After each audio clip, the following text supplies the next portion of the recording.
আসসালামু আলাইকুম। কেমন আছো বন্ধুরা?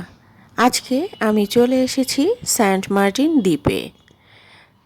আমরা পরিবারে এসেছি সপরিবারে। তো এটি হচ্ছে জানুয়ারি মাসের ভিডিও, একটু লেট হয়ে গিয়েছে।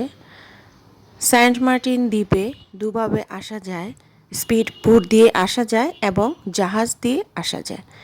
আজকে আমরা কিন্তু এসেছি জাহাজ দিয়ে। তো স্পিড বোট দিয়ে অবশ্যই আসতে পারবেন যারা অনেক সাহসী আমি মনে করি, বা যারা এনজয় করতে পছন্দ করেন তারা অবশ্যই আসতে পারবেন। আর স্পিড বোট দিয়ে যারা আসে, এটা হচ্ছে স্পিড বোটের ঘাট। এখানে এসে থামে স্পিড বোট। দেখুন এখানে কয়েকটা স্পিড বোট রয়েছে, এখানে এসে থেমেছে এবং এখান থেকে আবার লোক নিয়ে কিন্তু আপনার চলে যাবে সেই টেকনাফে। তো যারা একটু সাহসী তারা সমুদ্রের বুকে কিন্তু স্পিড বোট দিয়ে যদি আসেন অবশ্যই উত্তাল সমুদ্রের সুন্দর দৃশ্য দেখতে পারবেন। আমরা এই জাহাজগুলো দিয়ে এসেছি। এই জাহাজগুলো অনেক সুন্দর এবং অনেক বড়। তো আমাদের জাহাজটা অনেক সুন্দর ছিল। এটি হচ্ছে জাহাজ থেকে নেমে যে ঘাট, সেই ঘাট দিয়ে সেন্ট মার্টিন যাওয়ার রাস্তা।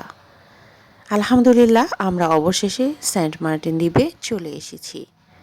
সেন্ট মার্টিন দ্বীপ এটি হচ্ছে একটি স্বপ্নের জায়গা।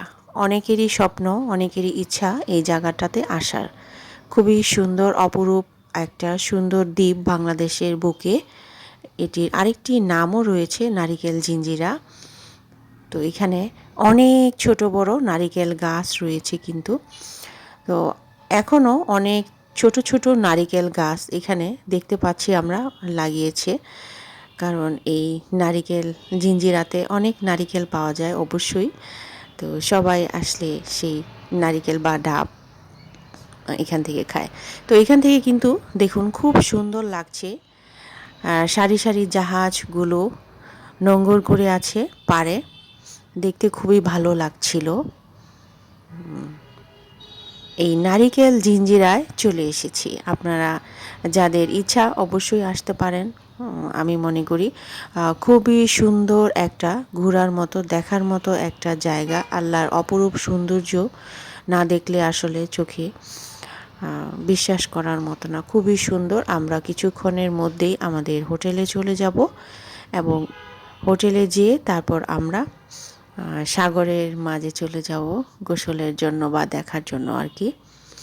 অবশ্যই নেক্সটে সেই ভিডিও থাকবে। সেন্ট মার্টিন দ্বীপ স্বপ্নের দ্বীপে চলে এসেছি আলহামদুলিল্লাহ। তো কেমন হয়েছে অবশ্যই জানাবেন কমেন্টের মাধ্যমে।